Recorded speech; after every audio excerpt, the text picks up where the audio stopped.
Welcome to Madlik. My name is Geoffrey Stern, and at Madlik we light a spark or shed some light on a Jewish text or tradition.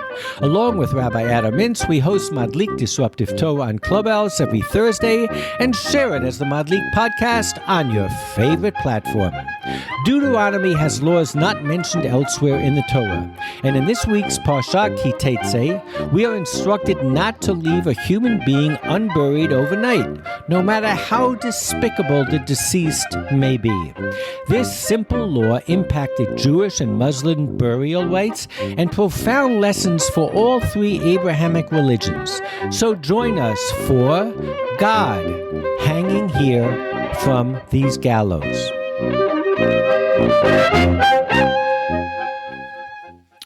Well, welcome, Rabbi. I understand you are in a car driving through Connecticut, so this is a first. We might be podcasting from not the same zip code, but the same state anyway. That's something, right?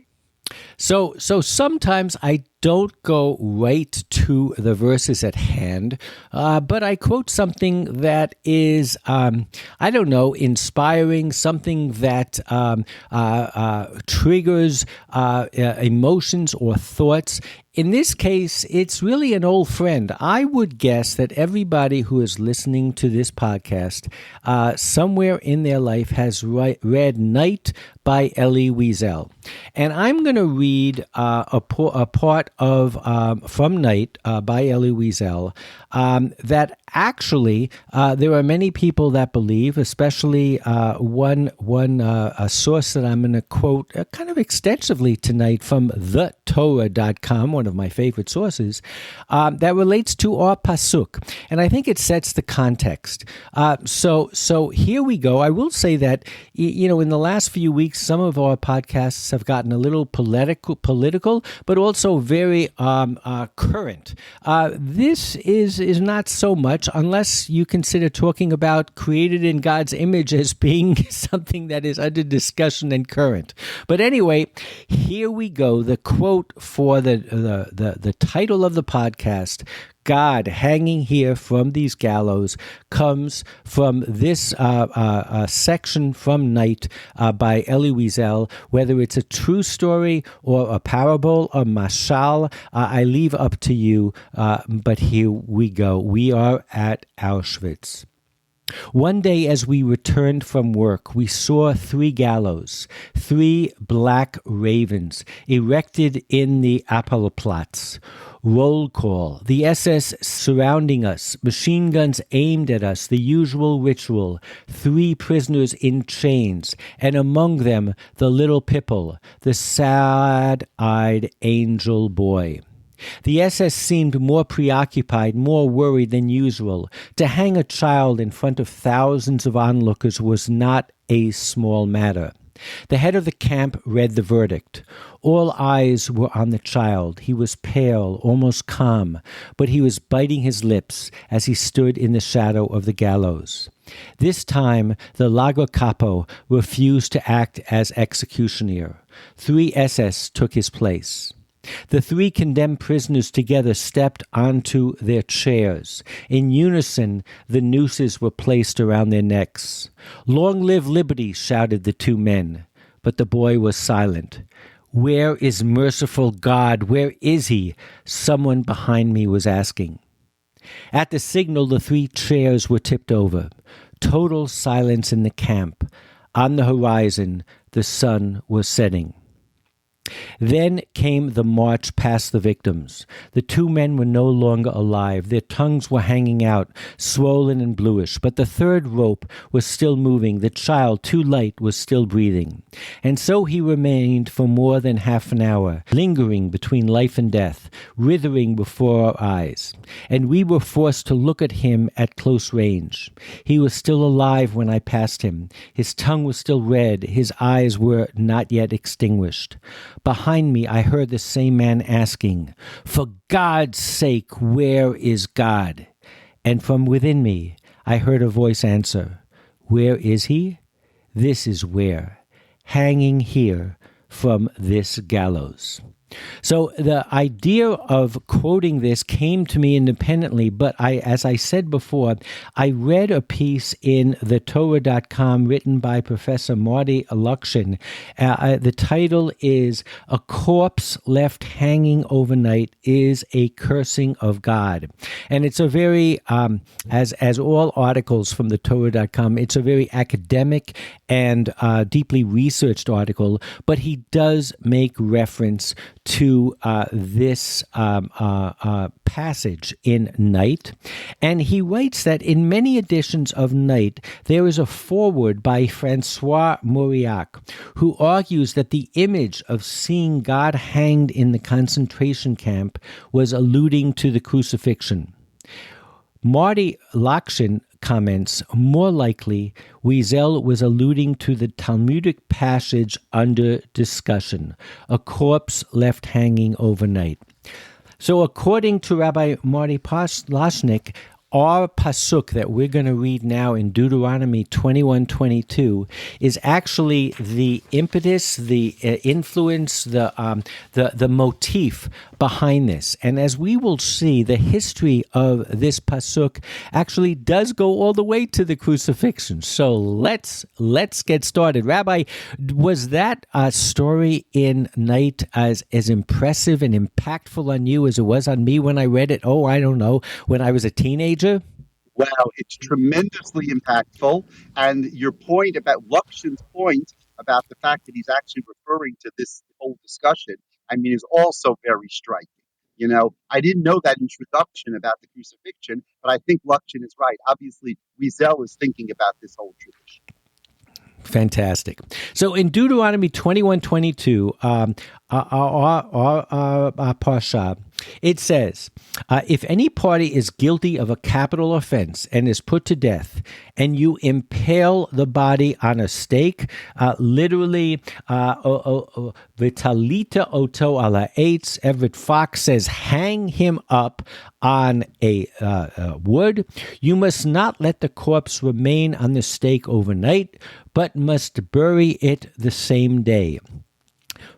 And the word that it uses for you shall bury it in the same day, kavor takvirenu. Last week, Rabbi, you talked about tzedek, that it's repeated twice. Well, here it's kavor takvirenu. You shall bury him, you shall certainly bury him. For an impaled body is an affront to God. Ki kalalat Elokim talui. You shall not defile the land that your God is giving you to possess.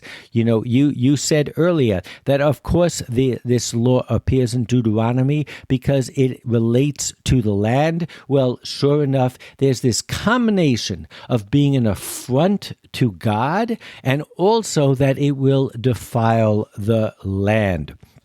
So let's go to our buddy Rashi. By the way, that's an important point. The fact that it's both bad for God and bad for the land, bad for God and bad for people, is also very striking. And I think we're going to see it play out a little bit. So Rashi says, our rabbi said, all those who have to be put to death by stoning must afterwards be hanged. So we are going to see, I think that the knee-jerk reaction to this would be someone is killed, is executed by, whether you call it impaled or, as Everett Fox says more correctly, I believe, hung. We really our knee-jerk reaction is that this is talking about someone who is hung. But those of us who are knowledgeable in the Torah know that there is no law where the punishment is hanging.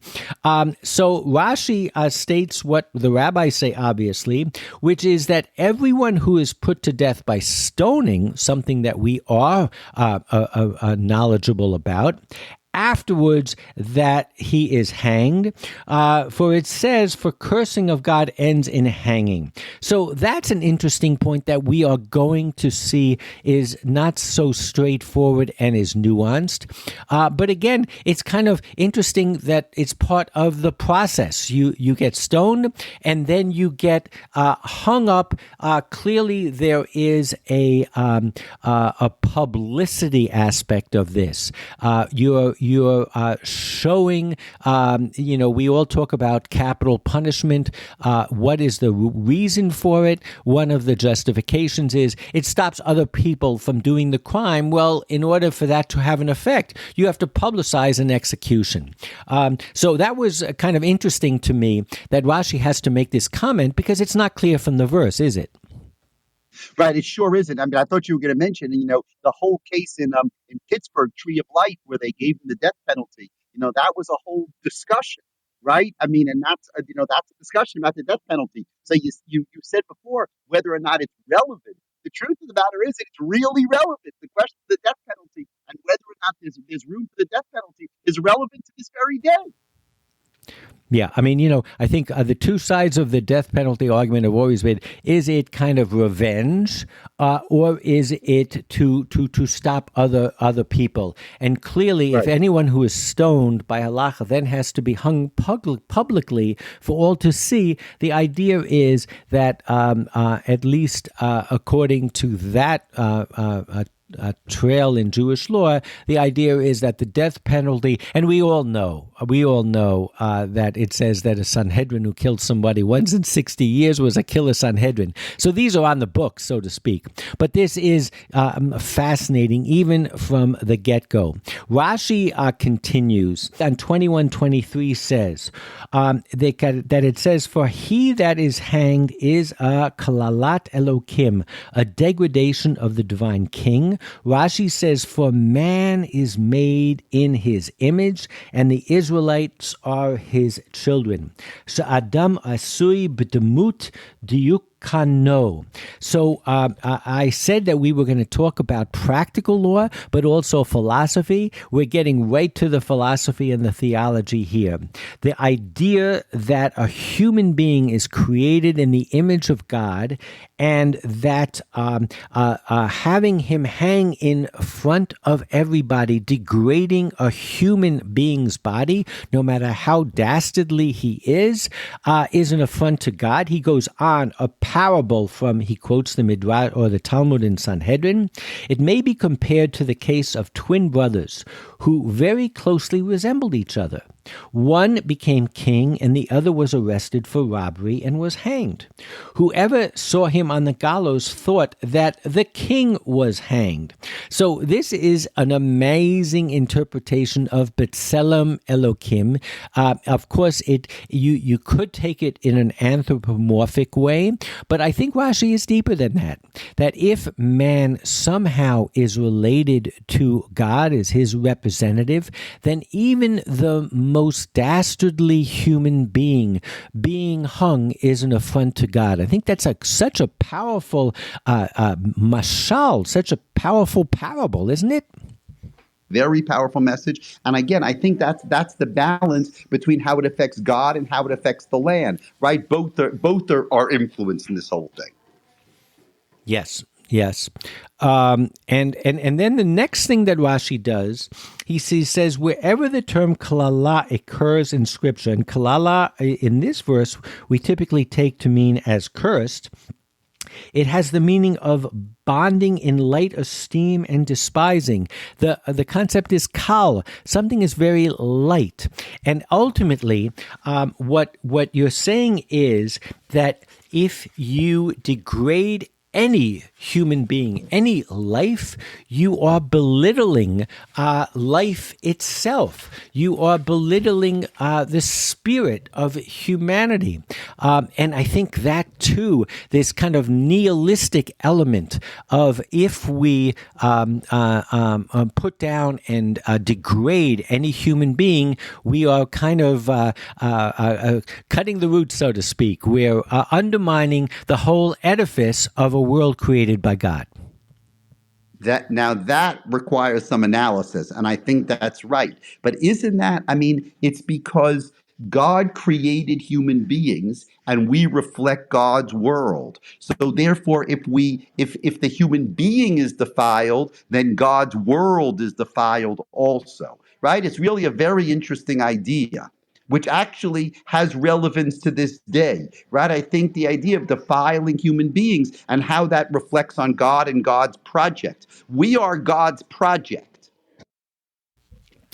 And so anything that then, in principle, because we're talking in principle, you're talking about, you could say it's a common criminal, but we could take this to an extreme. This could be an Adolf Eichmann. This could be the most terrible human being that you could even imagine or not want to imagine.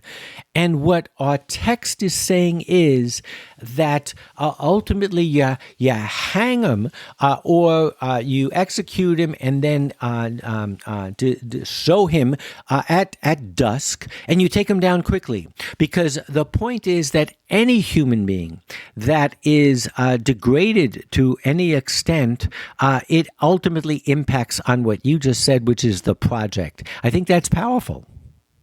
I think that's very powerful. That right, you do it, but you take him down. And maybe he's only, you see, this is, the Talmud has a whole discussion about this. Maybe he's only up for a minute, because maybe the court case took place, at 4 o'clock in the afternoon, and maybe he was stoned at 5 o'clock, and maybe it gets dark at 6:30. So literally, he's only up there for a minute. But it's all it takes is a minute, right? That makes the impression. So absolutely. And, but one of the fascinating things about understanding these two psukim, two verses, that's all we're talking about so far, is it's not absolutely clear what they're about. We already gave Rashi's opinion that there is no punishment in the Torah that is the punishment is hanging by your neck, so to speak, or hanging on a cross, so to speak. So he says it's talking about an instance of stoning where afterwards you're put on this wooden edifice, if you will. The Ramban says he looks at it slightly differently, and he says, if a man has committed a great sin for which he is deserving of death and of hanging on a tree because of the grievous nature of his sin, nevertheless his body shall not remain all night upon the tree, for the most accursed and blasted of all men is the hanged. So he focuses on two things. He focuses on, Rashi talks about Israelites, and he's talking about man, a human being. And Rashi talks about the execution does not occur by hanging. It's a secondary part of the process. And the Ramban says, no, we're really talking about the worst possible execution that you could ever have, and it is hanging on a tree. He says, among all forms of death, there is none as ugly and despicable like this. In terms of the human body, it is not fitting that we defile the land and God's curse within the Holy Land. So, I don't know how you read Ramban. Is it meaning that this could be in the instance of a war, not so much a punishment? He does quote from Joshua that in a situation in Joshua that we'll get to a little bit later, what he quotes is that they took down off the trees. And so there's also kind of an interesting thing about what the eitz is here. Is it an eitz as a tree, or is it an eitz as an edifice built of wood? But what Ramban says is that in an instance where David was involved with a hanging that he did not commission, but the Gibeonites did, he says David bore no guilt at all in the entire affair, for we were commanded only that we not defile the land by allowing someone who we hang to remain on gallows overnight. So there, it's constant, as you pointed out, Rabbi. This always gets back to the land, but there's no question that getting back to the Wiesel picture, that there are those commentaries who see this as a form of execution, not a form of a display after an execution. Ramban continues, our rabbis have likewise, and this is key to our discussion because I said we were going to get not only philosophical but practical. Our rabbis have likewise interpreted that the same law applies to all other dead, that whoever suffers his dead to remain overnight, except in order to render it honor, violates the above commandments. Just as leaving the criminal hanging overnight, the tree is a form of disgrace, so all forms of disrespect, stoned to the dead, are also forbidden. So correct me if I'm wrong, Rabbi, but we don't have a lot of sources for our burial, for our mourning rituals. People always ask me, how do you do this? What is the correct way for Shiva? What is the correct? And I always say, look, there are guidelines, but basically, there is a lot of wiggle room here because it's not literally written anywhere. Here is a So the important thing there, I think you have to say, is the laws of sitting Shiva, of mourning, are not biblical. They're all rabbinic. The Torah doesn't really tell us very much. It says that for some people, when Moshe died, that they were sad, but it doesn't tell you what it means to be sad. It's interesting that the rabbis developed literally a whole practice around mourning, which they made up, which is not based on any biblical traditions at all. And it's also interesting, since you're bringing this up, someone who is killed, right? Someone who gets capital punishment, would you sit Shiva for such a person? Isn't that an interesting question? It means, maybe you mourn everybody because everybody is created in the image of God. Even if at the end they went bad, but they still deserve to be mourned, which is fascinating. Yes, but talking to this point, this concept of burying our dead as absolutely quickly as possible comes from this verse. This is again, it's clearly talking about a particular situation, but the rabbis took this. They took what I was talking about in terms of honoring the dead and even the most despicable deceased as a launch point and as a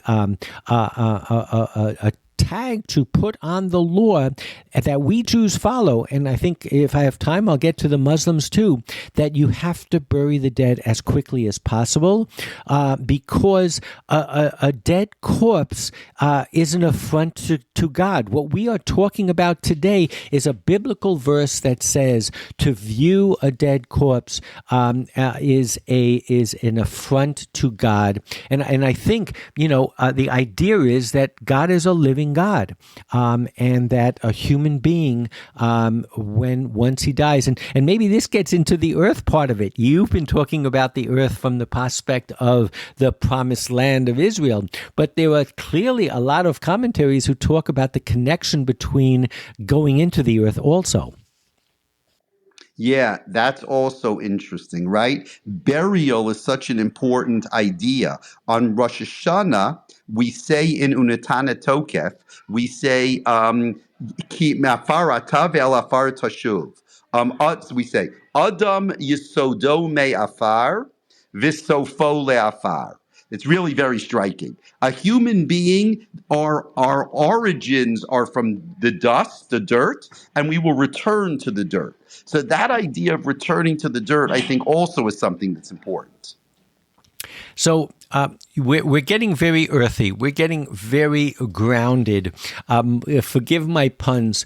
I think when you listen to this Parsha, this Shabbat, when you read it in context, what you're going to find is it's a very short chapter. It starts with a soldier who falls in love with a beautiful woman, a Yafet Toar, and is able to marry her. He shaves her head. He makes sure it's not just a physical attraction, but the key takeaway is if he falls out of love with her, he has to take care of her. And then it goes to two wives. One is a loved wife and one is a snua, unloved wife. I think what ties these all together is the very earthy nature of the basic human being, that we need to respect the basic human being. And that comes across very clear. And it's an amazing lesson also for the laws of mourning. But we're going to have to continue because we have to see how these verses were taken by other traditions as well. In the Mishnah in Sanhedrin, it says, how do they hang the corpse of one one who was put to death by stoning. They sink a post into the earth with a piece of wood jutting out, forming a T-shaped structure. Sounds a lot like a cross to me, Rabbi. It sure does. Yeah, that's amazing. And right? the court appointee then places the dead man's two hands, one upon the other. It is fascinating that here we have, in terms of just understanding context and what we're talking about, how execution and how execution and capital punishment was used in the ancient Near East. Then it goes on. We've already mentioned that it's so clear that there's Tselem Elokim, there's the image of God playing here. I mean, Rabbi, so many times we read a pasuk and we say, is this drash? Is this midrash? It's just a halacha. How much can we project onto it? But I think here, even the very earliest rabbis looked at it, and it says a human being hanging in public was an affront to God. They had to bring in the theology. So the Mishnah in Sanhedrin, we're talking about a Mishnah. Rabbi Meir said, when a man suffers in the wake of his sin, what expression does the divine presence use? I am distressed, kalani, about my head. I am distressed about my arm. If God suffers such distress over the blood of the wicked that is spilled, even though they justly deserve their punishment, it can be inferred, kal v'chomer al fatori, that he who suffers distress over the blood of the righteous. So they were clearly seeing here lessons to be learned about how we honor human beings. Rabbi Yochanan said in the name of Rabbi Shimon Bar Yochai, from where is it derived that one who leaves his deceased relative overnight without burying him transgresses a prohibition? The verse states, but you shall bury him, kavor tikvarenu. So this gets to what I said earlier, that you said tzadok, we should follow. Here it says kavor tikvatenu, doubling the verb for emphasis. From here it is derived that one who leaves his deceased relative overnight without burying him transgresses a prohibition. So we really are talking about not only laws of mourning, but we are talking about regard and honor paid to the most basic sense of humanity. You really can't get away from that, can you? You sure can get away from it. I think that's really, that's really significant and impactful. And, the last thing we can just say, since we're running out of time, is to say, and of course, that Christianity and Islam have similar laws, because these are not laws. This is the law about the value of human beings. So in this case, the Torah tradition is actually a universal tradition. So I totally agree with you, but I would be remiss, and says, and this is quoted by the Ramban, after that, Joshua had them put to death and impaled on 5 stakes, and they remained impaled on the stakes until evening. At sunset, Joshua ordered them taken down from the poles and thrown into the cave in which they had hidden. Large stones were placed over the mouth of the cave, and they are there to this very day. If that doesn't remind you of another story of somebody being impaled or hung on a wooden edifice and then being put into a cave and covered by stones, it just shows you that to understand the New Testament, to understand the Quran, you need to understand our sources. Our book, our Parsha, belongs to all the Abrahamic religions. It's so amazing. So as I said before, a lot of my research was from thetorah.com, a corpse left hanging overnight. It's in the source sheets. But he quotes, this Rabbi Marty Lakshin quotes from Galatians. And it says, Christ, this is Paul speaking, Christ redeemed us from the curse curse of the law, having become a curse for us. For it is written, cursed be everyone who hangs on a tree. So Paul quotes our verse, and Marty Lakshan says, in other words, by allowing himself to be crucified, Jesus absorbed God's curse for all other people as a way of protecting humanity. Paul interprets tree as cross and hanging as crucifixion. Syntactically speaking, the curse is in the verse comes from God. So again, what we're doing, we're getting insight into different interpretations of our verse that were current. He goes on to say, in Qumran, Deuteronomy 21:23, our verse was read as a reference to crucifixion as the form of punishment appropriate to an Israelite cursed by God for a heinous crime.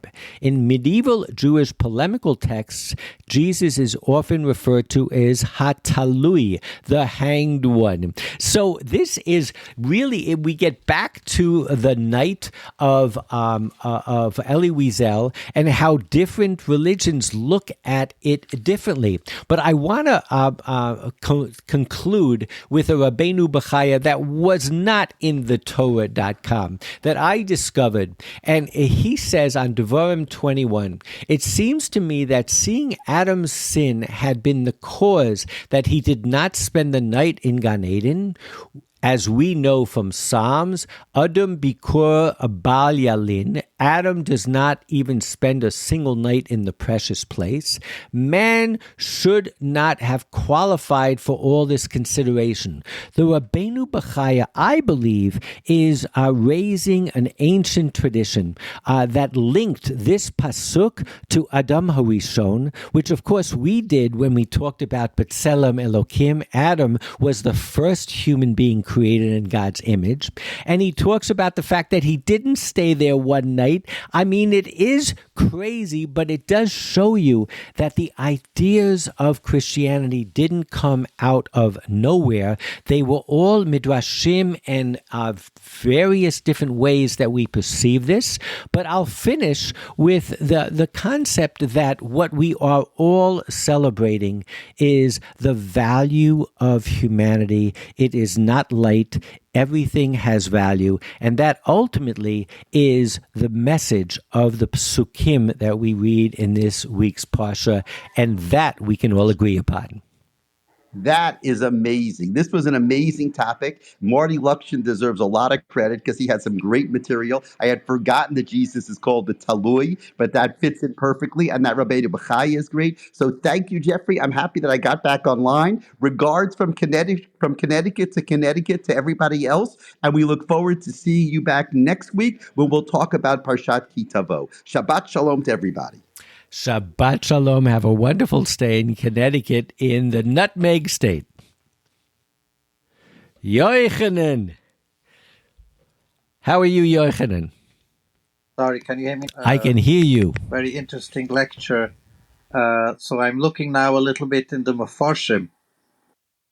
And so one of the interpretations is, Rashbam says something interesting to me.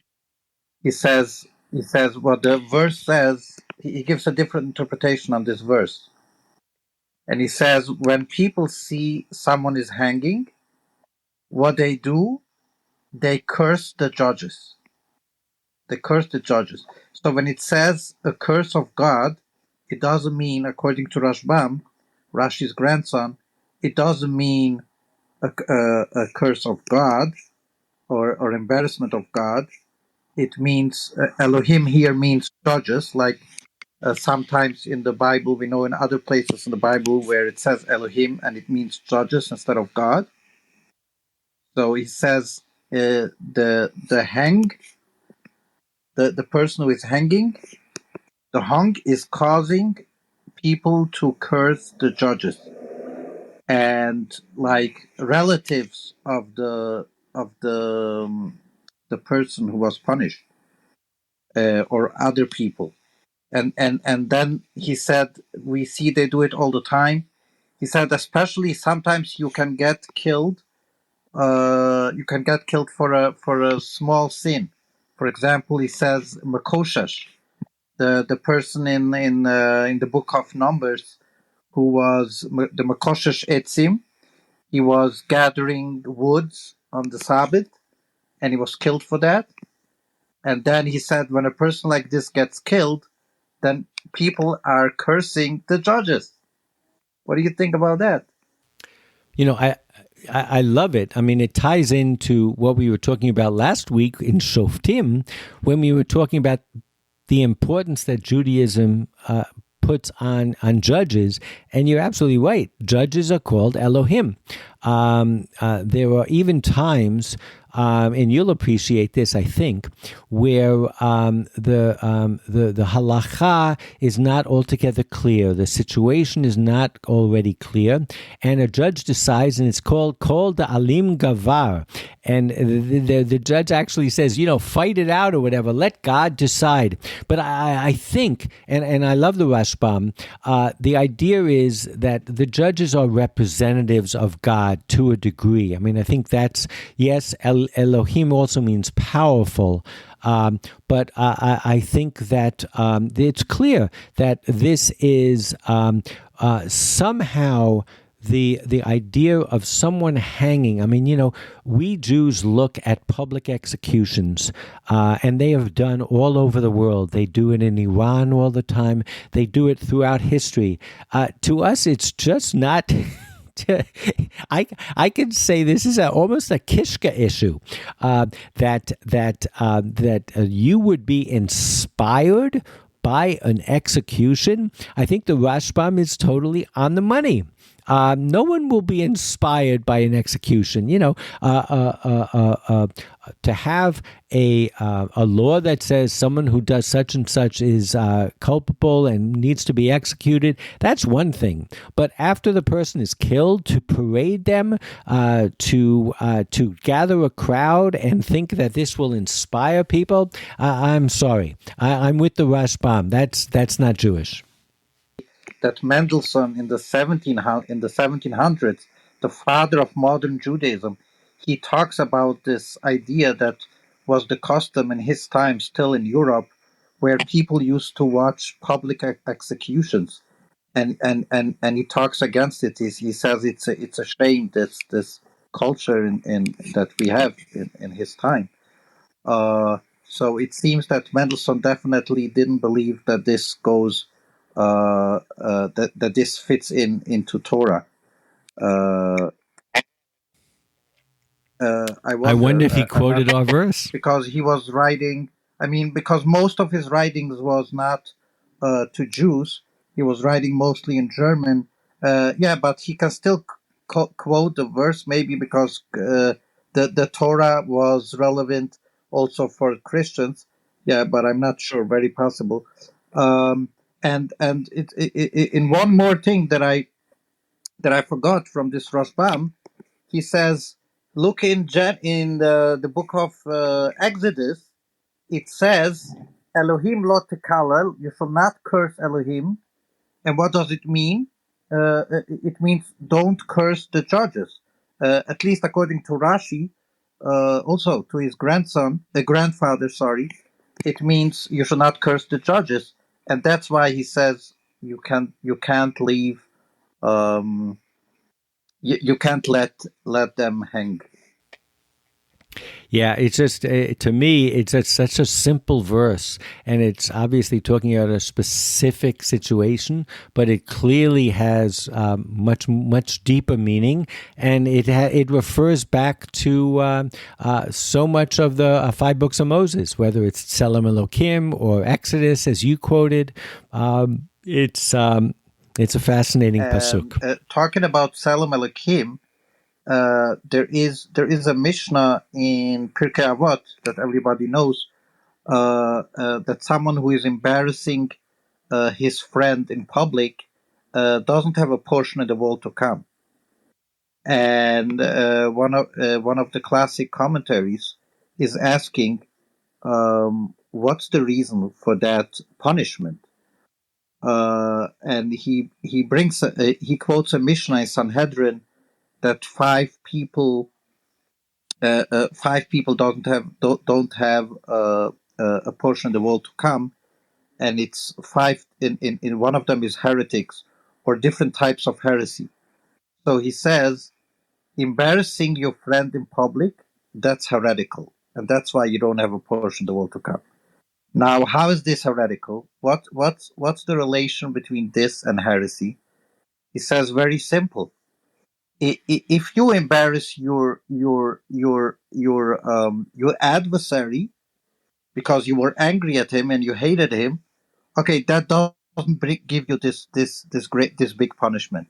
But if you embarrass your own friend who has the same political view as you, who has the same ideology as you, he's your friend, he's your chaver, and you still embarrass him in public, this demonstrates that you don't have respect for human being at all, and you don't believe in Salam Aleichem. Because if you respect human being, how could you ever embarrass your own friend in public? And so that proves you don't believe in Salam Aleichem at all, and that's why you lose your portion of the world to come. You know, when I walk down a street, I love to look at people's faces, and I think that in Judaism, panim el panim, speaking God to God, embarrassing someone is melabin pnei chavero. You make their face white. The blood goes out of their face when you embarrass them. But this concept, I think so much of Tselem Elokim has to do with face. When we have a Sheva Brachas, we need panim chadashot. We talk about shivim panim l'Torah. I do think there's something, we all try to understand what does it mean to be created in the image of God. And one of the Rashis that I didn't quote, he talks about coins that are being minted, and each one is unique. But I think that somehow this embarrassing somebody, the face, the image that I have is making us human is somehow the face. And if you can look into the face of another human being, you can see God. I don't know. I don't know if I answered your question or addressed what you were saying, but it's what came to my mind, and I just love this Malbin Pnei Chavero. And Geoffrey, but you don't even know how good you actually guessed something what's in the Talmud. There's something very similar, where it says that if someone how do you say in English when you give a smack someone on his face? A slap, right? A frask in punim. A frask in punim.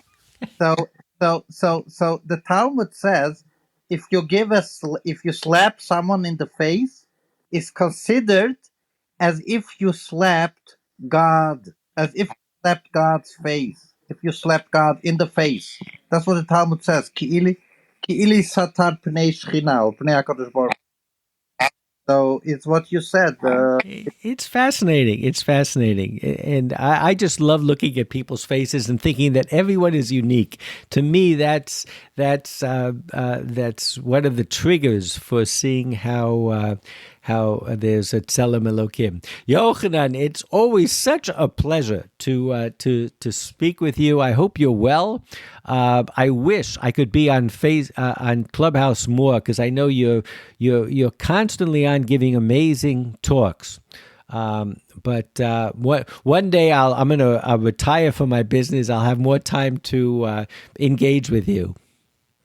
Okay, let's Shabbat Shalom. All the best. And hopefully I'll see you next week.